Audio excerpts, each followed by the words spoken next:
Good morning class, my self Shivam Singh. और आज का टॉपिक है टाइम एंड वर्क का लास्ट लेक्चर है। देखो, अगर इस टाइप के क्वेश्चन अगर पूछे जाएंगे तो कैसे करेंगे कि दो लोग अलग अलग सेपरेटली कोई काम को कर रहे हैं, अलग अलग टाइम ले रहे हैं, 10 दिन 20 दिन कुछ भी ले रहे हैं, ठीक है, लेकिन वो दोनों साथ में काम कर रहे हैं, लेकिन ऐसे नहीं कर रहे हैं, अल्टरनेट। जैसे आज मैंने काम किया, कल उसने काम किया, फिर मैंने किया, फिर उसने किया, फिर मैंने किया, फिर उसने किया। तो काम को कंप्लीट कितने दिन में करेंगे, ठीक। बेसिकली इसमें क्या होता है कि जैसे पहले ए ने काम किया, फिर बी ने काम किया। पहले दिन किसने काम किया? ए ने, फर्स्ट डे। सेकंड डे कौन काम किया? बी ने।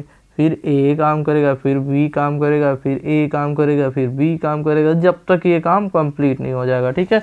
एक पैटर्न बना लेंगे, ठीक है, ए बी करके, ठीक। तो ये हमारा पैटर्न बन जाएगा कि पहले दिन ए ने काम किया, दूसरे दिन बी ने किया, तीसरे दिन फिर ए, फिर बी, फिर पांचवें दिन ए, फिर छठवें दिन बी, फिर ए, फिर बी। ए बी करके एक पैटर्न बना लेंगे। तो हम इसको क्या मान लेंगे? सिंगल यूनिट, ठीक है। तो ए पहले दिन इसने काम किया, दूसरे दिन इसने, तो इन दोनों को मिला के हम एक यूनिट मान लेंगे। 2 डेज में कितना काम हुआ, पहले की एफिशिएंसी और दूसरे की एफिशिएंसी मल्टीप्लाई बाई 2, ठीक है। ये 2 डेज हो गया। देखो, अगर इसमें कितना काम हुआ निकालने के लिए क्या होगा? वर्क इक्वल टू क्या होता है? ये दोनों पहले दिन ये काम किया है तो इसकी इफिशियंसी, दूसरे दिन ये काम किया तो इसकी इफिशियंसी, ए की इफिशियंसी प्लस बी की इफिशियंसी, दोनों को ऐड करेंगे और 2 से मल्टीप्लाई कर देंगे। ये हमारा वर्क निकल जाएगा, ठीक, ठीक है। अगर इस टाइप के क्वेश्चन आए कि पहले ए काम कर रहा है, फिर बी काम कर रहा है, फिर ए काम कर रहा है, फिर बी काम कर रहा है, फिर ए काम कर रहा है, फिर बी काम कर रहा है, तो कैसे करेंगे, ठीक है। देखो, Ravi can do a piece of work in 40 days.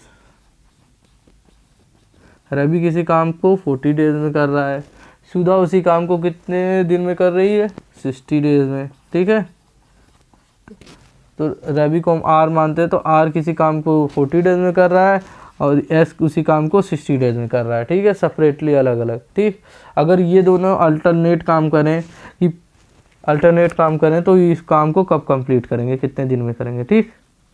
Separately तो पता है कि अगर ये अकेले इसी काम को कर रहा है तो 40 डेज, ये भी अकेले काम को कर रहे हैं 60 डेज, लेकिन ये साथ में मिलकर काम करेंगे तो कितना टाइम लगेगा, ओके।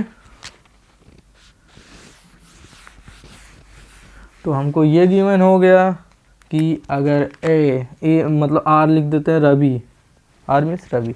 तो अगर रवि किसी काम को अकेले कर रहा है तो कितना टाइम ले रहा है? 40।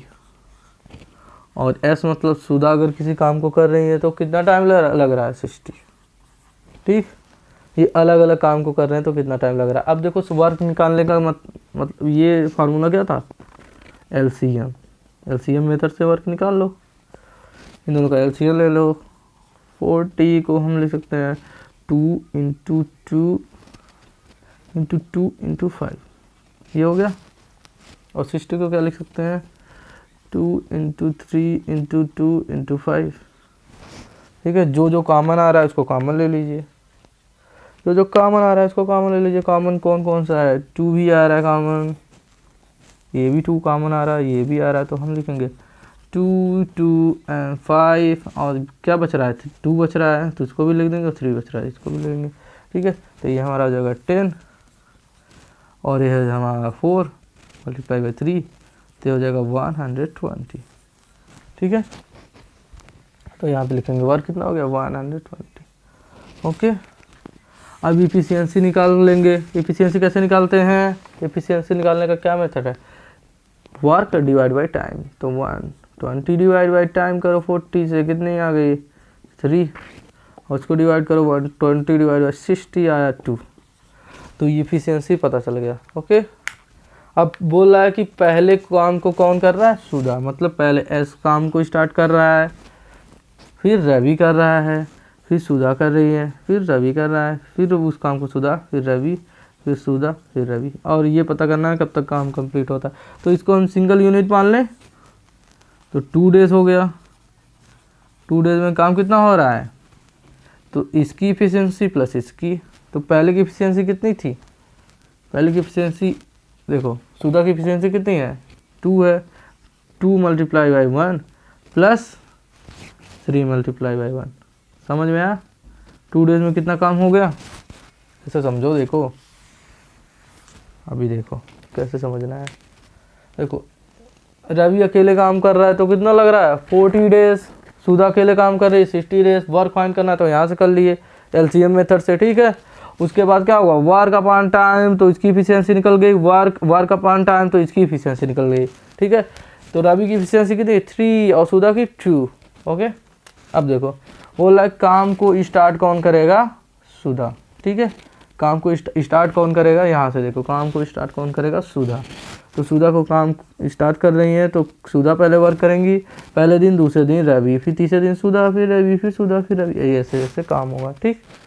ओके, अब देखो हम इसको देखो, पहले दिन सुधा काम कर रही हैं तो इनकी इफिशियंसी कितनी है 2 मल्टीप्लाई बाई टाइम कितना है 1 दिन का, तो ये हो जाएगा 2 प्लस। फिर क्या, काम कौन कर रहा है, रवि, तो रवि की इफिशियंसी कितनी 3 और काम कितने की है 1 दिन, तो इसकी ये हो जाएगा। तो ये वर्क इसका कितना कंप्लीट हुआ 2 और ये वर्क कितना कंप्लीट हुआ 3, ठीक है। और ये चीज़ें बार बार रिपीट होगी फिर सुधा रवि, तो हम इसको एक सिंगल यूनिट मान लेंगे। तो 2 डेज में कितना काम कंप्लीट हो गया, 2 डेज में काम जो हमारा कंप्लीट हो गया वो कितना हो गया 2 + 3 5। ओके, 2 डेज में काम जो कंप्लीट हो गया वो हमारा 5 कंप्लीट हुआ। अब ये बोलना है कि कितने दिन में ये काम कंप्लीट होगा, जो 120 हो जाएगा, ठीक। ये हमारा वर्क हुआ, ये दिन हो गया। अब हम 5 में कितने से मल्टीप्लाई कर दें कि ये हमारा आ जाए 120, ठीक है, ठीक है। 2 दिन में 5 यूनिट काम हुआ, तो अगर 120 यूनिट निकालना है, 120 यूनिट काम का टाइम निकालना है तो हम मल्टीप्लाई कर देते हैं। अगर हम इनमें 24 से मल्टीप्लाई कर दें तो क्या हो जाएगा, 24 से मल्टीप्लाई कर दें तो क्या हो जाएगा, ये आ जाएगा 48 डेज, और इधर इससे मल्टीप्लाई करेंगे तो ये आ जाएगा हमारा 120 यूनिट। मतलब कि 48 डेज में 120 यूनिट कंप्लीट होगा। ओके, ऑप्शन कौन सा है, 3। क्वेश्चन में क्या था, अगर रवि किसी काम को कर रहा है, अकेले किसी काम को कर रहा है तो 40 दिन ले रहा है, सुधा उसी काम को करने के लिए 60 दिन ले रही। ओके, फिर यहाँ से एलसीएम लेके हम क्या फाइंड करेंगे, वर्क यहाँ से आ गया। उसके बाद इसकी इफिशियंसी निकालना है, वर्क अपॉन टाइम, तो इसकी इफिशियंसी निकल गई रवि की। फिर यहाँ पे वर्क अपॉन टाइम करेंगे, वर्क अपॉन टाइम करेंगे तो सुधा की निकल गई, ठीक। फिर क्या ये बोला कि सुधा स्टार्ट कर रही है काम को, तो पहले सुधा काम को करेगी, फिर रवि, फिर सुधा, फिर रवि, सुधा, फिर रवि, ये पैटर्न चलेगा। तो यही पैटर्न बार बार रिपीट हो रहा है, देखो। तो हम इसको 1 यूनिट मान ले रहे हैं, ठीक, इस तरीके से समझो। अब पहले दिन सुधा जो काम कर रही है तो दिन कितना है 1, इफिशियंसी 2, तो काम कितना करेंगी 2 मल्टीप्लाई बाई 1। वर्क तो यही होता है ना, वर्क तो यही होता है ना, टाइम, देखो वर्क वही होता है। इफिशियंसी कितनी है सुधा की 2, इफिशियंसी 2 है, और टाइम कितना है 1 दिन, तो ये हो गया इसका वर्क 2। ऐसे इसका लिखोगे तो इफिशियंसी कितनी है 3, 1 दिन में काम कर रहा है तो ये 3, मतलब ये 2 काम कर रहा है, ये 3, ठीक। अब समझ में आया। अब इन दोनों को अगर कंबाइन लेते तो 1 दिन ये 1 दिन ये, 2 दिन में कितना काम हो गया 5। तो 2 दिन में अगर 5 यूनिट काम हो गया तो हमको चाहिए 120 यूनिट्स। तो हम सोचते इसमें अगर 24 से मल्टीप्लाई कर देंगे तो कितना हो जाएगा 120, और यहाँ आ गया 48 डेज। तो अगर 2 दिन में 5 यूनिट काम हो गया है तो हमको कितना काम करना है, काम टोटल कितना है 120।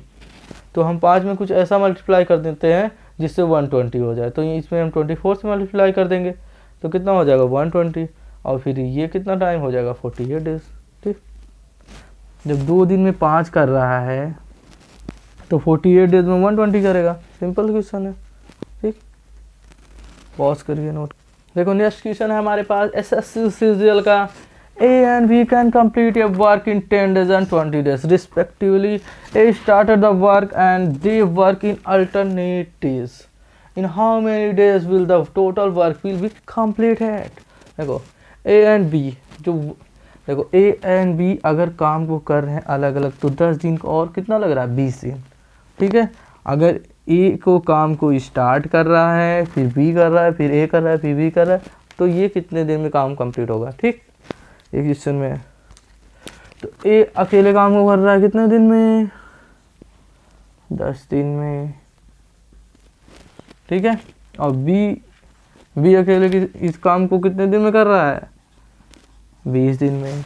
तो हमको क्या पहले वर्क निकालना है। वर्क के लिए कौन सा मेथड, LCM। देखो LCM निकालना है 10 का। 10 को क्या लिखेंगे 2 × 5, 20 को क्या लिखेंगे 2 × 5। कॉमन क्या आया 2 आया, और क्या आया 5 आया, तो क्या लिखेंगे 2 5 और बचा क्या 2। तो ये LCM आ गया 20। ओके, तो वर्क हमारे पास कितना है 20। वर्क आया हमारे पास 20। वर्क आया हमारे पास 20। अब इफिशियंसी निकालना है। इफिशियंसी निकालने के लिए क्या करेंगे, वर्क अपॉन टाइम 20 / 10। देखो कितनी बार करवा चुका हूँ ये, देखो। और इसके इफिशियंसी निकालना फिर क्या करना 20 / 20 आएगा 1। ओके, अब हमको ये बोल रहा है कि अगर ए काम को स्टार्ट कर रहा है, फिर बी कर रहा है, फिर ए कर रहा है, फिर बी कर रहा है, फिर ए कर रहा है, फिर बी कर रहा है। पहले दिन ए, दूसरे दिन बी, फिर पहले दिन ए, फिर दूसरे दिन फिर ए बी यही कर रहा है काम। तो कितने दिन में वर्क कंप्लीट होगा। वर्क कितना है 20। अब देखो पहले दिन ए काम को कर रहा है तो कितना वर्क करेगा, ए की एफिशिएंसी कितनी है 2 और टाइम 1। और दूसरे दिन बी कर रहा है तो बी की एफिशिएंसी 1 और टाइम कितना ले रहा है 1 दिन। तो ये इसका वर्क कितना हो गया, ये 2 हो गया, ये हो गया 3, ये 2 ये 1। ठीक, एक वर्क कर रहा है एक दिन, पहले दिन में 2 और ये कर रहा है 1। ठीक है, ये समझ में आया। ये 2 कैसे कर रहा है, ये 1 कैसे कर रहा है। इसकी एफिशिएंसी 2 है, मल्टीप्लाई एक दिन में तो 2 और ये। अब ये तो पैटर्न मार्ड में रिपीट ही कर रहा है ए बी करके, तो इसको सिंगल यूनिट मानते हैं। तो मतलब 2 डेज में जो काम हो रहा है वो कितना हो रहा है, 2 डेज में जो काम हो रहा है 2 + 1। पहले दिन 2 हो रहा है, दूसरे दिन तो 2 दिन में काम कितना हो रहा है 3। अब हम क्या इसमें मल्टीप्लाई करें कि ये हो जाए 20। ठीक है, इसमें हम मल्टीप्लाई करते हैं 6 का। अगर इसमें 7 का मल्टीप्लाई करेंगे 21 हो जाएगा 3 में। तो 20 वर्क करना है तो 21 ज़्यादा हो जाएगा। तो फिर हम एक कम का डिवाइड करते हैं, मल्टीप्लाई करते हैं, तो हम किसका मल्टीप्लाई करेंगे 6 का।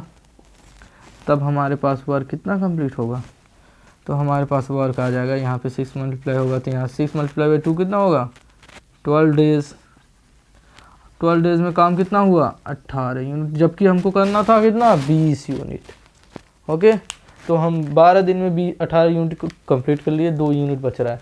तो जब 12 दिन में काम कंप्लीट हो गया 18 यूनिट, तो फिर कौन आएगा, ए आएगा। इसके बाद कौन वर्क करने आएगा, ए आएगा।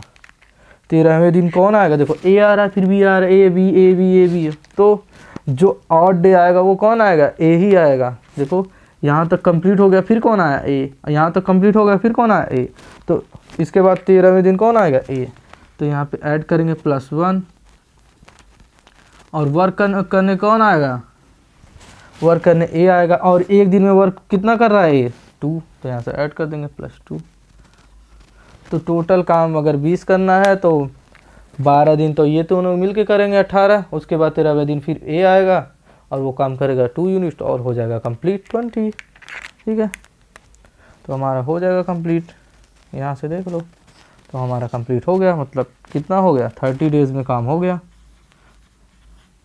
30 डेज में कितना काम हो गया 20। यही हमको करना ही था, ये हमारा आंसर है। देखो ए और बी किसी काम को सेपरेटली कर रहे हैं 10 डेज और 20 डेज में। ओके, तो हम क्या करेंगे वर्क निकाल लेंगे, वर्क से इफिशियंसी निकल गया। अब उसमें बोला कि काम को स्टार्ट कौन कर रहा है, ए। तो काम को स्टार्ट ए कर रहा है, फिर बी करेगा, ए करेगा, फिर बी करेगा, फिर ए करेगा, फिर बी करेगा, फिर ए बी ये चलता रहेगा। तो हमको क्या पहले दिन में देखते हैं ए कितना काम कर ले रहा है। तो ए की इफिशियंसी और 1 से डिवाइड मल्टीप्लाई करेंगे, क्योंकि पहला दिन है तो एक ही दिन हुआ। तो 2 × 1 तो ये हो जाएगा 2। और यहाँ बी देखेंगे एक दिन में कितना किया, तो इसकी इफिशियंसी 1 × 1 तो 1। अगर इन दोनों को पेयर लेते हैं एक साथ, तो 2 दिन में जो काम हुआ कितना हुआ, पहले और दूसरे दिन 2 दिन में काम कितने का हो जा रहा है 3 यूनिट। अब इतना हमको पता चल गया। अब हमको पता चल रहा है कि 20 यूनिट तक जाना है, इतना काम हमको करना है। तो हम सोच रहे हैं इसमें 6 से मल्टीप्लाई कर दें। 6 से मल्टीप्लाई कर दिए तो कितना आ जाएगा 80, और ये 12 डेज। अगर 7 से करेंगे तो 21 हो, ये ज़्यादा हो जाएगा, तो हम 6 से मल्टीप्लाई करेंगे। ओके, अब क्या करना है हमको, देखो ये काम हमारा कंप्लीट हो गया 12 दिन में 18 यूनिट, 2 यूनिट और करना है हमको। तो 13वें दिन कौन आएगा, ए आएगा, क्योंकि स्टार्ट ए से हो रहा है। 13वें दिन ए आ गया, तो 13वें दिन ए आया, कितना काम किया 2 यूनिट, ये देखो। तो 12 दिन ये दोनों साथ में काम किए, 13वें दिन ए आके काम कर दिया, टोटल 20 यूनिट कंप्लीट हो गया। ठीक है, 18 2 20, और टाइम कितना लगा 13 दिन। ओके ओके ओके, 13 दिन में कंप्लीट हो गया वर्क हमारा।